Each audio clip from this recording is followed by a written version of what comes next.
Welcome, everybody, to Too Legit to Crit, a tabletop role-playing podcast hosted by two people who apologize profusely for any discomfort caused by last week's accent swap and vow to never do it again unless we hit the $50 a month mark. Yes, and that was so bad. You did fine. You were wonderful. I hated every fucking second, and I am not ashamed to admit that. Listen, again, you did really good. You did good. On the other hand, did not. But that's okay. Like, that's not my strong point. Like I said, whenever I talk about languages and games, I describe like the emote, the vibe. I don't, whatever. Well, it was your idea. It was my idea, and it worked. It was great. It was fun. People loved it. No, it wasn't. It was not fun. Not for us. It's not about us. It's about our viewers. No. This whole thing, this whole endeavor is about us. No. We do put something out because we fucking want to. If people happen to want to listen to it, fantastic. They're welcome to. Yes. But at the end of the day, this is about us first and foremost. Yeah.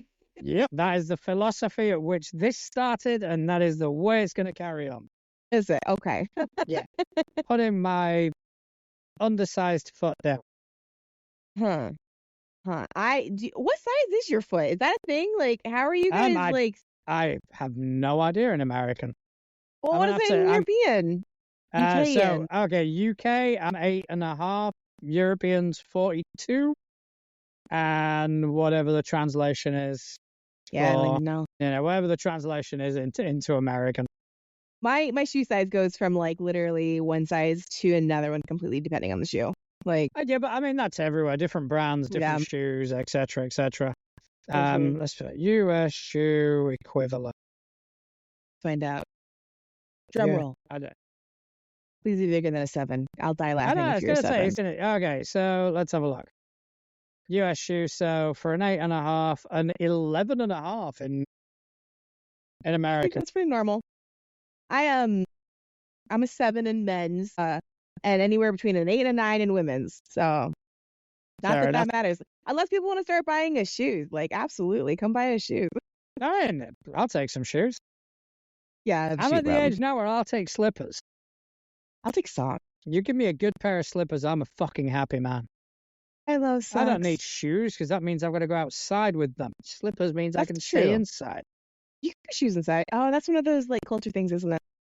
Like, yeah, but I mean, I've got my slippers on, can't go out. Oh, what a shame. If we're being absolutely fair, as much as this conversation is fun, I'm barefoot 9 times out of 10. Like, good luck getting anything on my feet. I'm either wearing slippers or flip flops, except for when I'm actually going out and going to work and all that, because that would look weird. You know what's funny? Segue this into games. Whenever I'm doing character art for people, like, they're always wearing the same type of freaking shoes. Like, everyone wears the knee-high fantasy boots. Someone please commission me and have, like, some weird-ass footwear that isn't stereotypical, because, like, I would love to draw a character with something other than boot. Like, big, fluffy Darth Vader slippers. Make a paladin with big, fluffy slippers. There you go. You won't. There you go. That is your challenge. I'm gonna have to look into that. Big fluffy slippers. You don't need to wear anything else. Big fluffy and intimidating paladin slipper. Yeah, I can do that.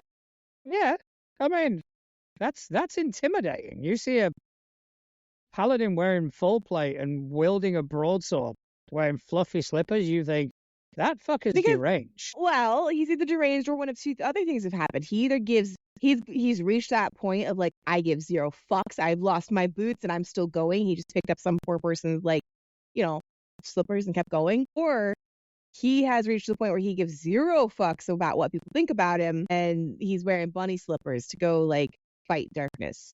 That's either way works. Either way, you don't mess around with paladin and fluffy slippers. No, paladins and fluffy slippers. That's, by the way, episode title. Right? Yeah, that's a prime. I mean, what are we on? We are 5 minutes into the episode. We've already got a title. I can already feel this episode's gonna be a good one. See what happens when we actually talk normally? We become productive. We become absolutely productive. Listen, the best thing to come out of last week, I think, was like the fact that you can sound totally normal American.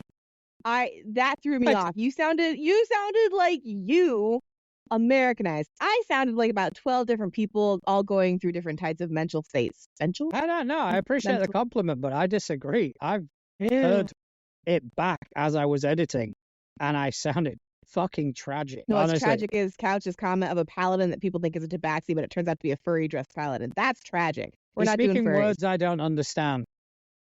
What? Oh, yeah. He's speaking ampersand words. Yep. Nobody gives a shit about that fucking system.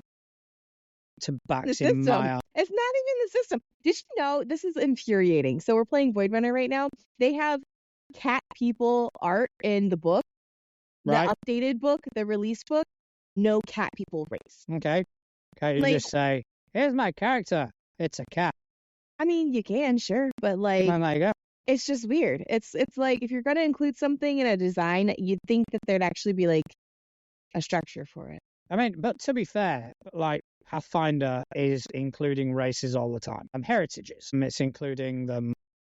They came out with the originals, and then obviously they included catfolk. They've included Shunies, which are like pug-like people, which everybody went fucking batshit insane about. That's the thing, is that like those things they're not system like exclusive. You know, tabaxis are everywhere, which Couch actually just pointed out. But like with Level Up, one of the things I love about it is that like they have this Gazette newsletter that goes out every month where they just add races, add heritages, add classes. It's just like, someone made this, it's really cool, we're adding it officially. I'm like, that's awesome. Like, it's never ending. Fair enough. I mean, it is good to have that sort of free playability interaction with the fans. Yeah. It makes the system feel alive. It's not just like, here, we made it, bloop, it's done. Like, oh, you don't get anything else till we make another publication. It's kind of like, oh, this is like a living, breathing organism. I love that concept of just kind of like, alive. It's alive. Unlike me, man. I was up for 20 hours yesterday. Holy shit. I finally gotten better on like 12:30, 1 o'clock-ish, and I was out cold. My alarm went off, I think, 6 times this morning, and I could not get out of bed. Finally, I was like, I have 10 minutes to get to my desk, like for training. I should probably get up. To be honest, I've been a bit like that. I did a full shift yesterday, got home, and went, you know what? Today I'm going to go to the gym. I'm going to relax. I'm going to maybe do some work on the show. And then when someone went, you know what? We're recording today. It's like, well, fuck me. So we recorded until about 11 something my time. Late. It was 6-ish my time. So yeah, 7, 8, 9, 10, 11. So yeah. 11 something. And then obviously I'm up at 5. I've got to go to work. And I had like my 12 hours scheduled. And I went, yeah, I'm going to call it a night. I'm going to finish at 3, go home, and do what I was meant to do yesterday, minus the gym. I realized with age, you know, like little kids that get hungry and suddenly the world just implodes. Like they can't handle being hungry. That like went away through my teenage and young adult years, and I could go days and hours without eating, and I was fine. Something has happened because the minute I hit my face, like if I get hungry, it's not like I think I'm getting hungry. I have like, people have about 20 to 30 minutes from the time I say I'm hungry to get food in me, or else I turn into a raging bitch. And like, I don't try to do it. I'm literally like, oh, so like we played that long ass game, right? I had to drive about 40 minutes to my next long ass game. No food in the span of those like 8-9 hours. And I'm going, I show up, I barge into Connell's house, like, what are we eating? He's like, I don't know, what do you want? That's not what I asked. Like, what are we eating? So I think I have to have game snacks. As dumb as that sounds, I have to have game snacks. I mean, I need to cut down on my snacking. It's fucking tragic. I think I'm okay. I'm being active enough and working enough that like I'm healthy and good things are happening to my clothing and my waistline. But I think I have to have game snacks. Like I can't go these 4-hour stretches without something being eaten. So other than of my enemies. Speaking about being active and game snacks, how was your gaming week? It was good. I think we did. It was Sunday. Sunday was slammed. We did Inmates, which is Mutants and Masterminds, which was an amazing episode. That was so good. Seeing every single character invested and developed, and kind of all the players owned their own character that episode. There was nobody left behind. There's nobody going like, oh, I'm just here. Like, it was good. It was such a good episode. And then we played Void Runner, and that was so cool. We actually did Starship Battle. Like, Interesting. Yeah, it was really, really cool mechanics. So Did not expect that to go well. does Void Runner have its own Starship combat mechanics, or was I that don't. something created for? No, they have it. It is in their. It is in their book. It's about Interesting. shields and like.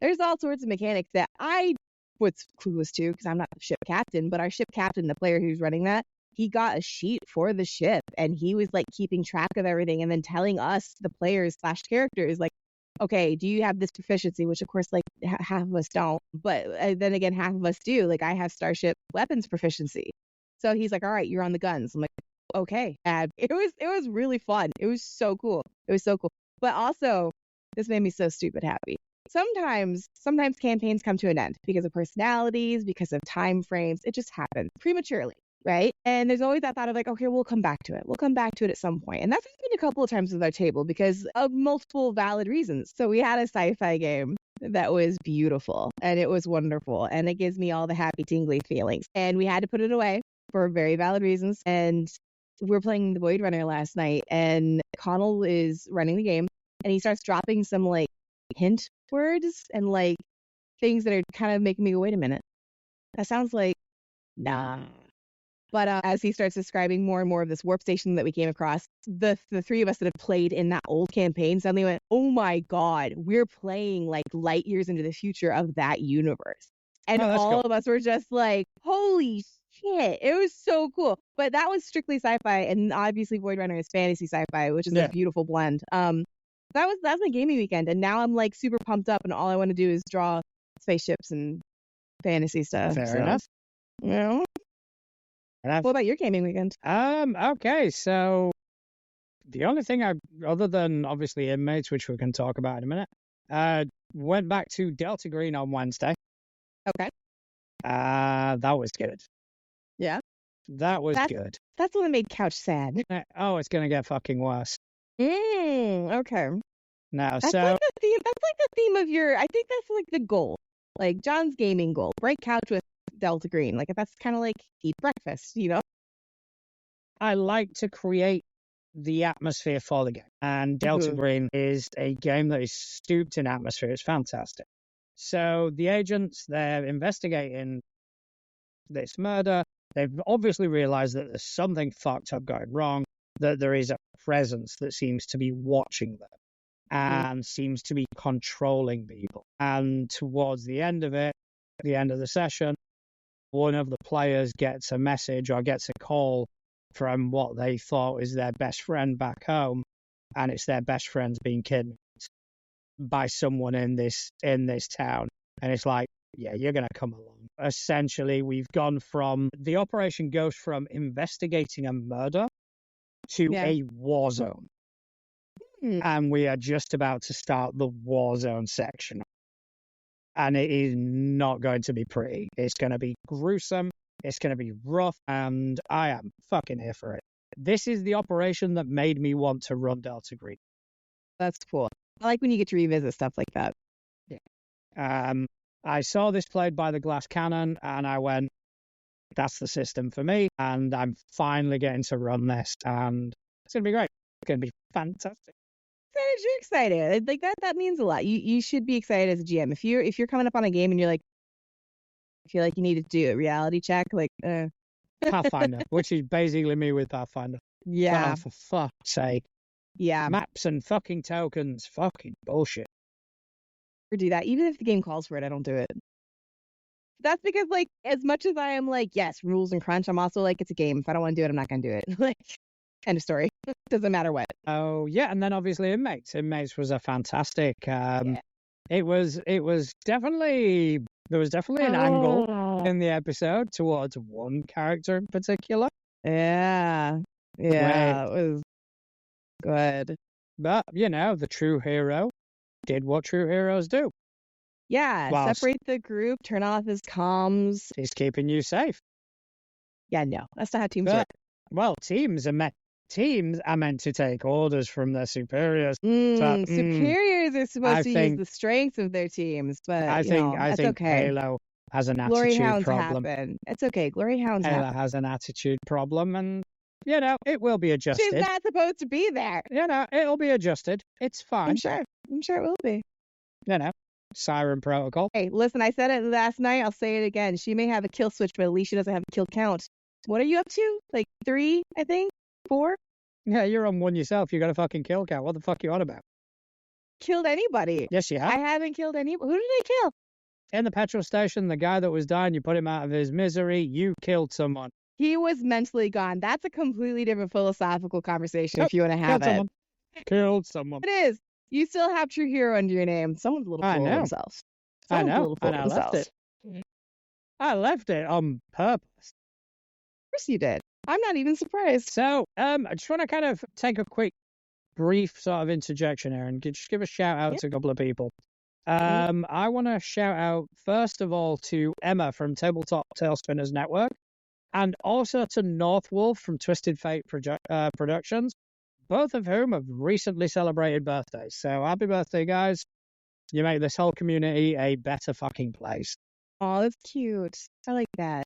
And also, now back onto social media, I posted a question. You did post a question. I'm very curious about this. I posted a question. I got some answers. So the question I posted was basically, what is your most memorable character death?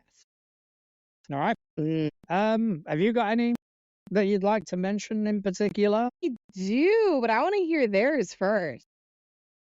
All right. Sounds good to me. I'm far more intrigued about what people are saying out there about that. This one was submitted by Cats Have No Lord. And it was a character in a Force and Destiny campaign. 2 of us made characters who had grown up on the streets together before becoming Jedi trainees. We were investigating a Sith laboratory that ended up having zombies in it. That friend and I got infected, and we were furiously searching the facility for an antidote. We opened a door where we thought it would and came face to face with the zombie horde. Without thinking, I tossed in a grenade and closed the door. It killed all the zombies, but also wrecked the room. My friend rolled really well for searching through and found a single vial of antidote. I wouldn't let him give it to me and resign myself to turning into a zombie, but I would try help them escape. When we got to the exit, a kind of Hydra monster was blocking it, and I knew what to do. Pulled out and armed 2 more grenades, ran up to get eaten, blew up from the inside and gave them a way to escape. Not sure I'll ever top the emotions of that session. There we go. That's, some people call it sacrifice. I'll call it being a martyr, but, you know. You would know. No, that is sick. Ooh, Nah, zombies are always interesting to have. Like, yeah, that is it. That is a good, yeah. you know, that is a good death. I do need to actually try bring up my fucking Trello on the other thing, because obviously. I would say I have them up. I like the little one. I love the little one by Maurer. We're gonna go with Maurer. I know which one you're talking about. I like this one as well. It's literally one sentence. I failed a roll to defuse a bomb. It says so much in so little context. It's like favorite. That's my favorite. Defusing a bomb, failed a roll. That's it. That's all we need to know. I don't think we need any more details because it is pretty much covered. Here's the thing though. So like the other one that I love is MJMCG. My character got eaten by another player character at the end of a session of The Witch is Dead, which is such a attention grabber in the first place, but it was a little bit of a letdown when he explains it. Because I was a spider, they were a cat. I can assure you that my fate was totally deserved. Should have left that out. Left it out. Like, just tell me that you got eaten by another player character. That's all I need to know. And I was like, what? Atlas digs cannibalism. Dig cannibalism. It's intriguing. Actually, I'm scarred for life because of a book I read that I didn't realize that's where it was going. I'm like, oh my God, that's. All right, so we've done that one. No, see, the thing is, I don't know which ones you've read now. Okay, so pay attention, John. I know. All right, so during lockdown, I had my first and so far only TPK as a DM. The party was nearing the end of the adventure, and we were grinding their way through the BBG dungeon, a reverse tower. In the prison at the top, they stumbled into a couple of large predators that were being kept there, defeated them, and left the carcasses in a very public space with guards who were sensitive to the smell of blood while setting up one of the cells to be a camp for a long rest. Like shark guards? No. The guards on the next floor noticed the blood and ambushed the players while investigating the source. Through some good rolls and low resources, party members started going down until the healer cannot keep up and they got wiped. Some of my players still remember it fondly. Players remember it fondly. Like, that's Have you ever had a TPK? not as a GM. That was actually one of the stories I was gonna tell you. One of my favorite character deaths was a TPK planned by the TP. We, as a group, as a party, as a table, hated the game so much. And we tried so hard to just flat out tell the DMs, like, hey man, like, seriously, we're gonna keep going like this? He's like, yeah, you guys will love it. You guys will love it. 2-3 weeks in, we were messaging each other privately at the table, and the DM's like talking about the scenario.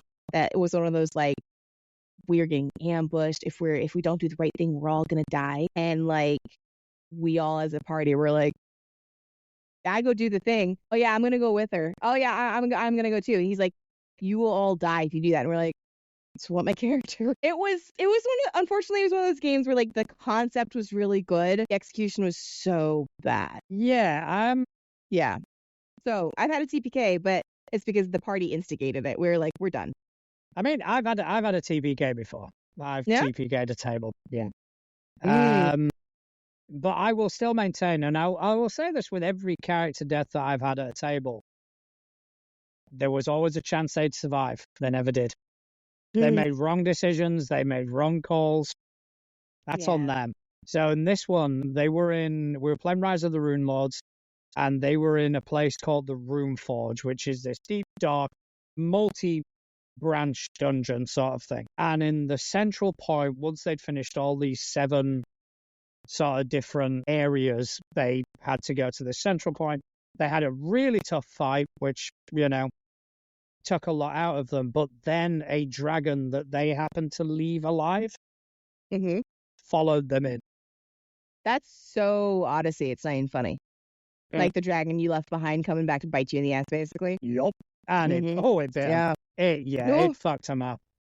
So what I did is I basically found a way to resurrect, but it wasn't. To be completely honest, I think the most impactful character deaths that I've experienced weren't my own. There were other characters that my character had gotten really close to. And like, there's been some funny ones, if you can have funny character deaths. But like, of course you can. Yeah. But it was, every character death that we've had has been meaningful. It's been like story propelling, it's been really, well, okay, not everyone. There was one we're not going to talk about, but I don't know, like, it's never been like, oh, my character's dead, like, woohoo. It's always been this like, oh my god, like, we just lost someone, which has always been interesting. It's always been interesting to play out. I'm kind of, it is a huge narrative drive, which is why I don't agree with this whole no character deaths at my table. No, fuck that. I'm not playing at that table. Yeah. If you sign up to play a game, unless the game specifically avoids character deaths, such as Tales from the Loop, Avatar, Legends, they don't have, which is fine. I'll play the system as is. But any other system, you come to a table of mine and character death is available. And there are games that they take that out completely. Like, there's a bunch of GM-less games where like death is just not part of the thing. It's not a hit point. It's not a battle. There's no fighting. There's no combat. It's just, but at that point you're telling stories, which I love. I absolutely love. But to me, that's not a game. There's no objective. There's no risk. There's no reward. And again, I love telling stories. I'm all for GM-less RP, but that is a GM-less RP. That's not a tabletop role-playing game. No, I'm Granted, I'm not really agree. Tabletop.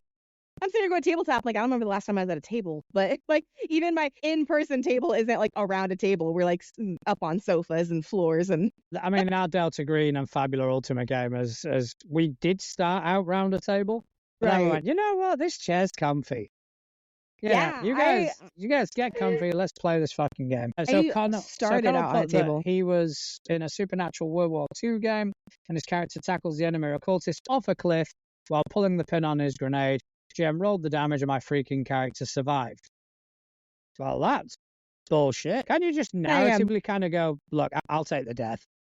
1 second. He needs to let me know if the GM was someone I know, because if it is, then I know what happened, and that's not that surprising. But how does that happen? How does that happen? Like, I've seen people do bullshit rolls and die, and you're going, oh my god, how did you die from that? But to go, how did you survive that? I don't know. That seemed weird. Yeah, I figured it was Tanner. Okay. It's so, He said World War II game. I'm like, that sounds like a Tanner game. Okay, we do have another one that is from Yeah. Squishy Mage 42 over Epic on name. Blue Sky. I played an avatar of the Rocker in Unknown Armies. In a big arc climatic session, Alistair had his throat torn out by basically demo dogs from Stranger Things. He bled out with blood spurts to the beat of the cowbell from Don't Fear the Reaper as the song was heard faintly on the wind. That sounds like my sort of game. That sounds like your sort of game. That sounds like that sort of batshit insanity. That's kind of why I play these games. I like the insanity of it. I would never like stupid comedy growing up. Like a lot of my friends, like, did you watch this movie? It's so funny. I'm like, it's not funny, it's stupid. But that being said, I love comedy. I like it when there's these insane moments in games. You're like, how the hell did we pull that off? And everyone's laughing and hooting and hollering. I just like it to be in theme with the game. Like, I like stories. I like stories. Don't ruin the story for me, No, I mean, I grew up on stupid comedy. That has been my comedic foundation is the Leslie Nielsen movies back in the day. I would watch the shit out of them. I still do. I'm now introducing my son to them. Kind of going, this is Spaceball. Yeah, I don't actually even think I've seen all of Spaceballs. I tried watching like Master of Disguise. That I didn't finish that. I tried watching. I can't focus. But to be completely fair, like I am wired incorrectly because I have a hard time watching sitcoms for the same reason. Where it's like if it is so similar to real life, I don't want to watch it. Like I live a full life. Like I don't want to watch someone else live their life. Throw me some fantasy, some sci-fi, some horror, things that I'm not going to encounter in my everyday life. I'm in for it. But so that's like okay, Galaxy Quest could be considered stupid funny. I love Galaxy Quest, but Galaxy Quest is good. Galaxy Quest it's good. It's a good movie as well. It's good. I enjoy that. I love it so much. So Couch has pointed out that my Fabula Ultima character, every time he goes down, I'm just kind of there going, I want to do a sacrifice. I want to kill this fucking character. I want to do something cool, but we've not had a big moment yet. It's like, it's horse shit. Good question though. Like, how many characters have you played where you're like, this is a sacrifice character? Like, they're gonna die at the end of this campaign. Do you go into it thinking that, or is that just kind of once you're in the game, you're going, okay? I'm not precious with characters. My characters, are built to die. Every single one of them. Yeah. That's why I will always. I won't necessarily do the stupidest option, but I will do the option that makes sense in the moment, regardless of how bad the outcome can be. See, and that's my characters when I create them. Like, I make sure they all have kind of goals, life goals. Like, not like I'm gonna avenge my brother from the game. No, like fucking real life goals. Like, I have a character who is very motherly. She's this like spring goddess, the whole thing. She's Mutants Mastermind's character. She can't die in theory, but I know she's gonna. Like, she's that mother figure where she's like, I know there's a big bad coming in that universe, and I know she will go down protecting the kids. Like, she's gonna do it, and not like, oh, I'm gonna kill her off. I'm just going, she's the one that would do that. She's that sacrifice play of like, she'll buy all the other players 2 rounds of time if she can, And then there's other characters like, nah, man, they're gonna be too angry to go out. I mean, and like to kind of highlight my style of play is like what we did last night in Inmates. Yeah. In Inmates, it was a case of this guy had hostages attached to bombs that we thought at the time, and he was calling specifically for my character. So my character's thing was, I'm going to go in. Yeah, because as you should have. I go in there, I'm doing recon. You stay out here because if you do go in, you could kill people. Yep. Yeah.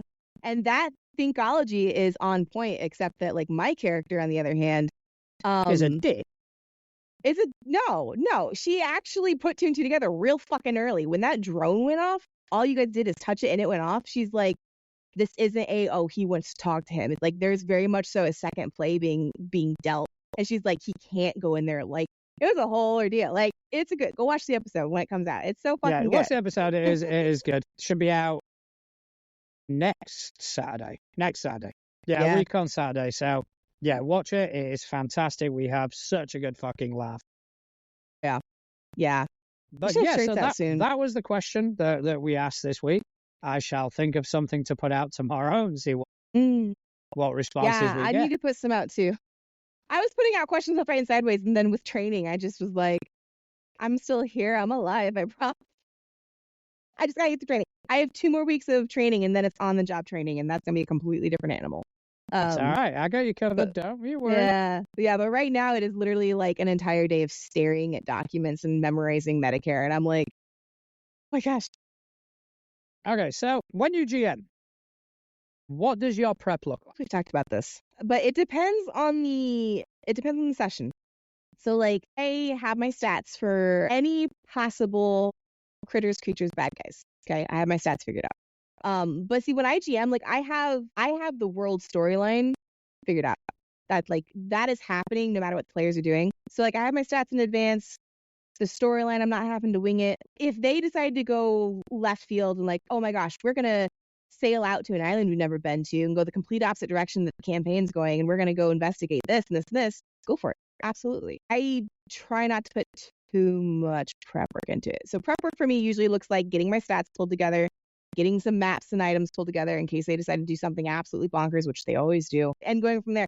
But to be completely honest, like our last session that I GM'd stopped in the middle of battle. It's kind of funny because that battle is going to continue into this next session. I don't know if they're going to get out of combat, to be completely honest. They think they are. I'm not convinced they will.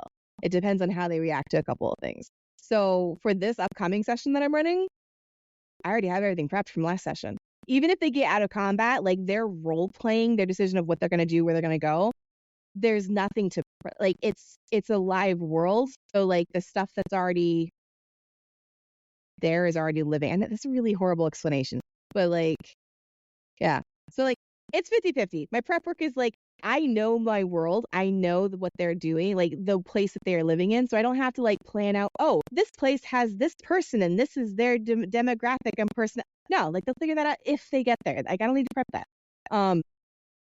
So yeah, but it's half improv, half plan. I let That's them fair. do what they want to do, but it's not sandbox, but it's not railroad. It's very much so like this is the story of the world. You guys figure out what the hell you're gonna do in it. So yeah. So I mean, for me, the exact form it takes will change depending on the system. Mm-hmm. But I mean, all my system, everything I do, I prep on in Obsidian because hands down, it's the best thing you can use for these sort of games.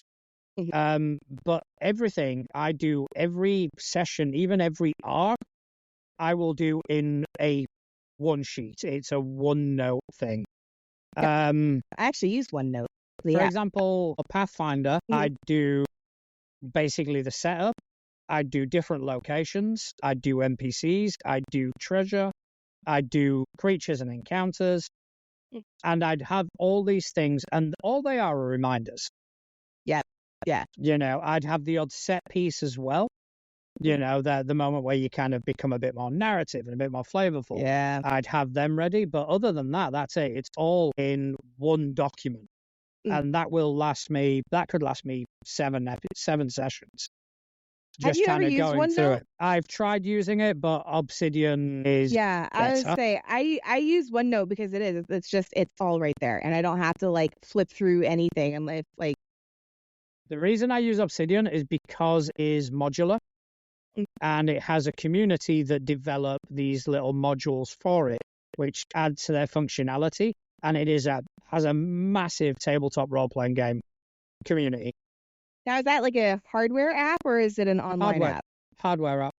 So like if you have it on one laptop and not the other one, you're fucked if you're on the other one? No, because you can always install it in like a cloud drive. Okay, so it is like it's not fixed on your hardware. It is installable, but you can install it on a shared drive. Okay. So that means that anywhere you access it, or you can do what I do. I pay a subscription and I host it on their servers. Gotcha. I host a copy on their servers, and every time I connect, it syncs up. I'm not fancy enough to pay for someone to hold on to my notes. I'm not there yet in my GMing. But it is great. I mean, it's got everything, especially if you're doing 5e. 5e's got a ton of support. It's got like initiative trackers. It's got dice rollers. It's got ways to calculate distances on maps. It is phenomenal in the sense that everybody has created their little part of it. Okay, so And you can, it's less of a note thing and more of like a toolkit. What it sounds like. it's kind of both, because the functionality of the application by Yeah. default is a note taking. But then people kind of go, okay, so I want to bring in 5e stat blocks. I want to bring in Pathfinder 2 2nd edition stat block. Mhm. And I started using it because it was the Realmworks community, because I was a big Realmworks fan, and then that folded. Right.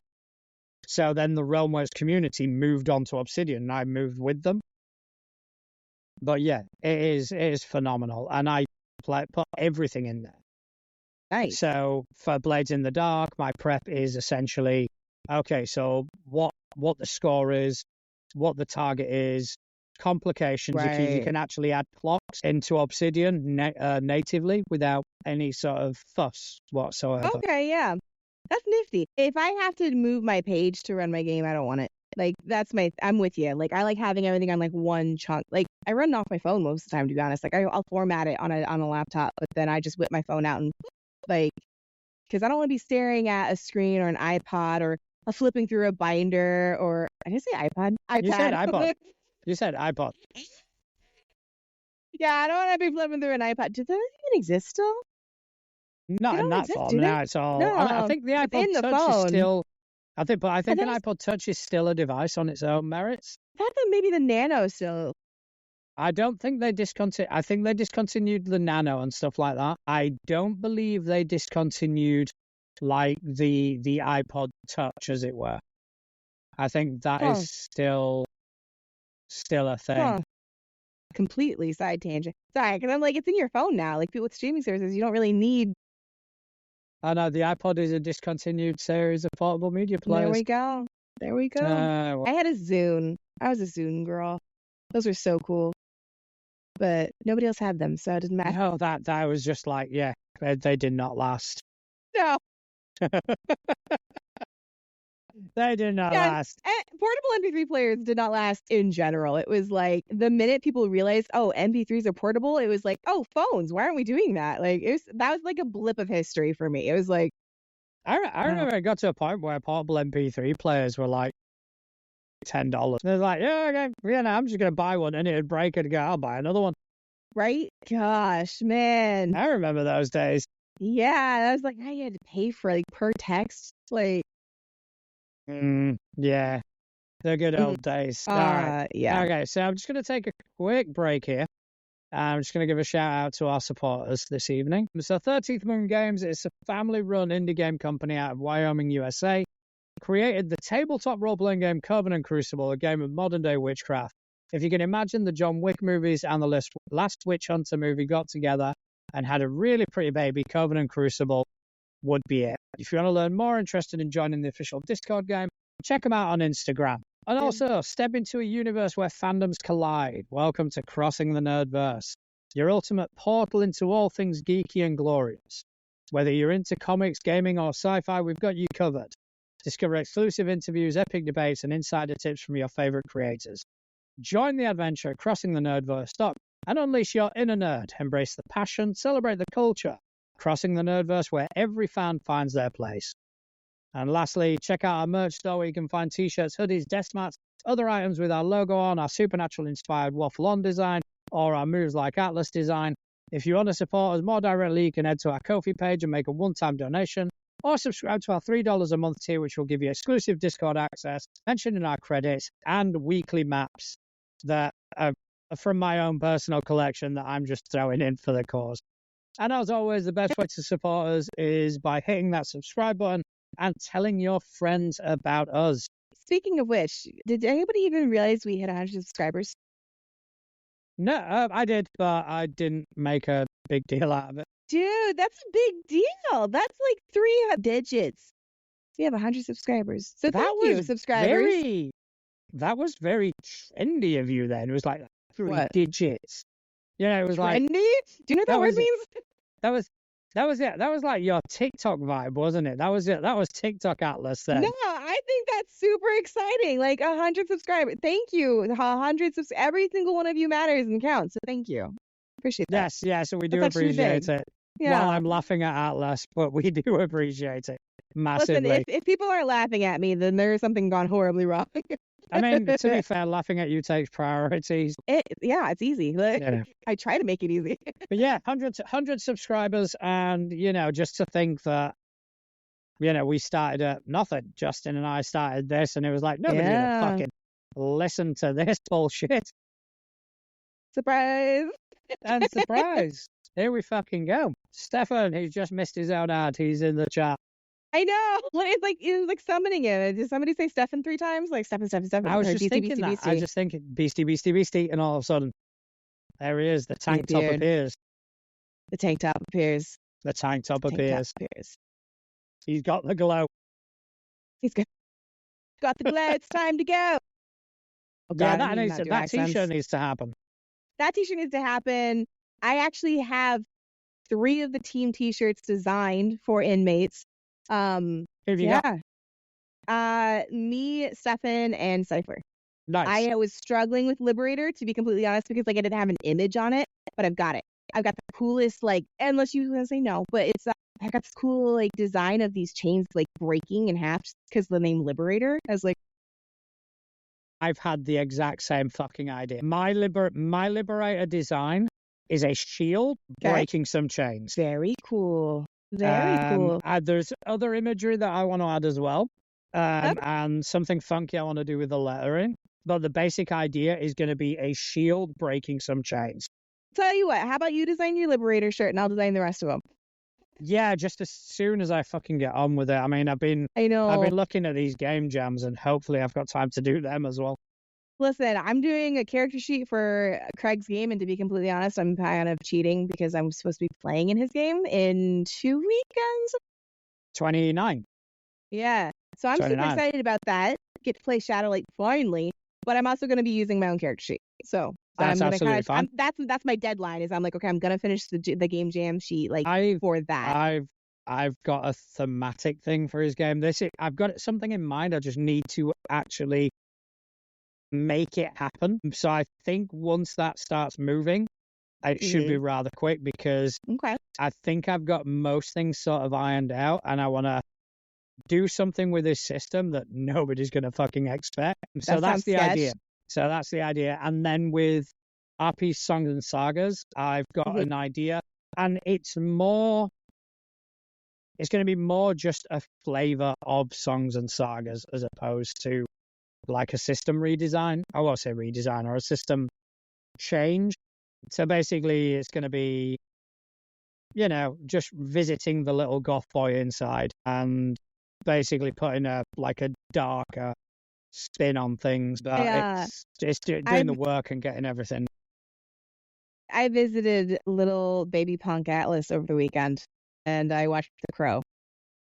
And it's the first movie that I've watched in a long time where little Atlas was going, yeah, and big Atlas was going, what the fuck? I was so conflicted watching that movie, but it was entertaining. I will end it on that note. It was entertaining. So I mean, I think I said this to you yesterday, and I still go by it. And as much as I love the original movie, I'm a fan of the original movie. I hold it dear to my heart. Yeah. It was not a good movie. It was not a good. It wasn't a good movie. I love it. I love everything about it. I adore it. But unlike D&D players, I can recognize when something I love is bad. It's just a blanket statement. Not all D&D characters don't realize that. When something I can go, I love this. Yeah. I do. I adore it, and I will watch it every chance I get. But every time I watch it, it's like, oh, this is rough. This is bad. The only genuinely bad thing I have to say about the new movie was it was why did it take you an hour and a half to get anything done?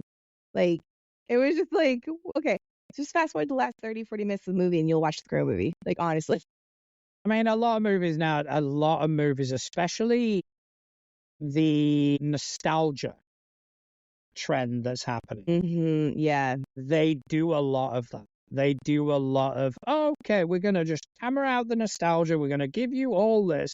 And then the actual meat of the movie only happens in the last X amount of time. It kind of happened a tiny bit with the new Beetlejuice. You know, the story was there, but everything got rushed towards the end. Yeah, no, the ending was so like that. To be completely honest, I didn't pay attention during that movie whatsoever. The only time I paid attention to that screen is when Monica was on screen.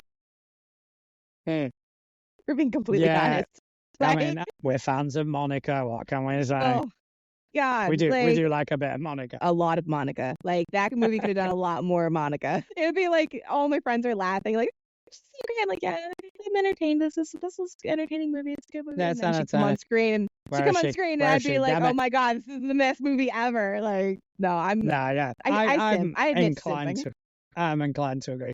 But yeah, it was an okay movie. I can't fault it in any way, shape, or form. To do actually with my entertainment, with my media, not just movies, but with my games too, is that like I am trying to stop analyzing. That is something that I don't know when it started. I don't know if it was in college because I was like literally trained to dissect art forms and like figure out how it was done and what makes it good, what makes it bad.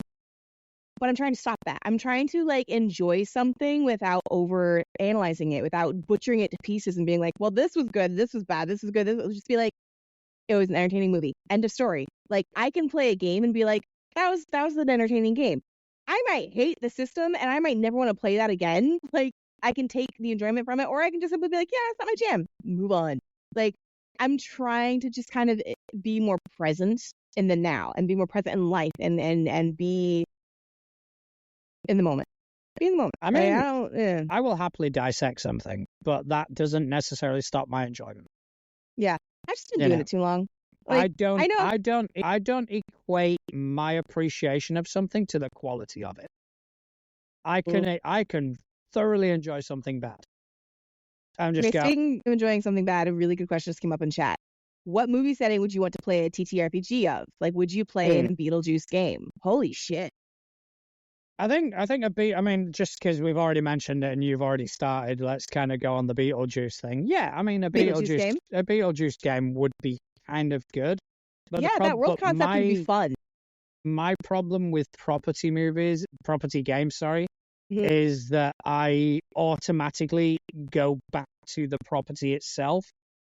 Oh. And I find it hard. I wouldn't be able to like play, I'd struggle to play something like a Star Wars game without immediately trying to replicate my favorite Star Wars character, for example. So I always struggle a tiny bit with that. But in spirit of the question, I think I'm gonna have to you have to get back to me. I'll see if not because my name's in it. Not because my name's in it. Have you ever watched Cloud Atlas? I don't believe I have. It is trippy as fuck. It's so good. It's so good. I would absolutely play a game. I'd play a game in Beetlejuice, by the way. And yes, I would play in the Alien game or the Discworld game. I'm seeing all these games get listed in chat. But I would love to play in Cloud Atlas setting because it's multi-genre, it's multi-timeline, it's sci-fi, it's so fucking trippy. I love the idea, like what they did with that movie is they had multiple actors play different races, roles, genders, characters throughout the timeline. And I love that idea of like reincarnating a character. Not saying like, oh, this is the same character, but like, yeah, Rebel Moon. I would play in Rebel Moon. Not that storyline because it sucks. And I'm not even get started on the directing the universe. The game that never happened. The game that never happened. Was there supposed to be a game? There's supposed to be a Rebel Moon game, and it got nixed. So Evil Hat, I think it was. I think they were the ones producing it. They took Netflix to court. Shit. There was meant to be a Rebel Moon game. It was supposed to be a massive tie-in franchise where there was these two movies, there was a TV show, there was also a game. And I did not know any of that. The end, it was. We covered it in the show. Like Jesus, that may have been before me though. Beginning of the year, sort of thing. And so, Evil Hat, I think they've had some issues where they're not the most popular nowadays. But when they were doing the Rebel Moon stuff, they sued Netflix. What was it going to be? Connell, sorry, just quickly, Connell in the chat has asked if I would play in an Alien game. That I would play because I don't watch Aliens for Sigourney Weaver. Sigourney Weaver. I do. Sorry. I I watch Am I only like? Aliens for the fucking aliens. Kill that bitch. Who cares? Did you watch the new movie? No, not yet. Fucking hell! Like the whole movie is like there. It's nostalgic. You're sitting there going like, "Oh, this is nice." It's literally what we just talked about, right? Although the best character is the guy whose name is completely spacing on me. It's the AI, the android, best character.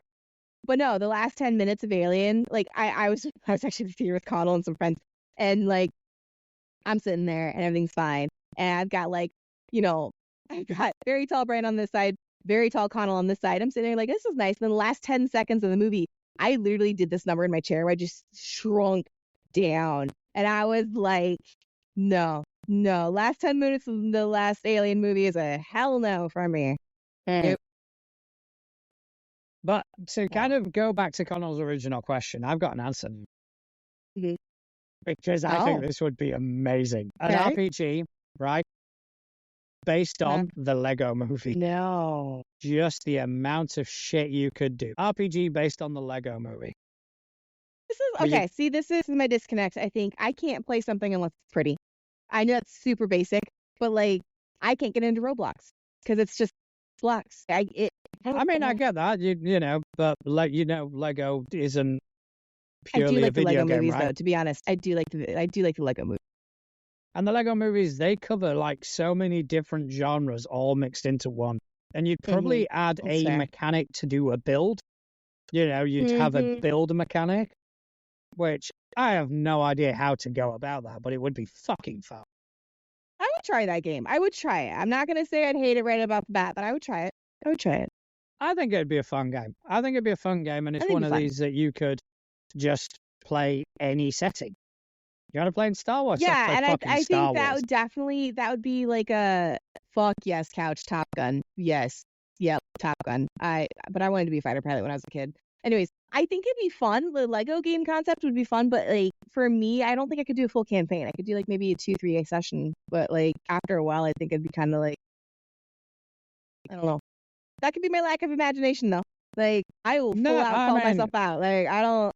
I mean, don't get me wrong, it would have to be done by someone who really, really was very much into very intricate game design, because they would have to carry a lot. And very flamboyantly lively. Like you couldn't have a serious storyline with. I mean, like not like you couldn't have like this Lego movies had serious storylines in them, but you get what I'm saying. Like it couldn't be.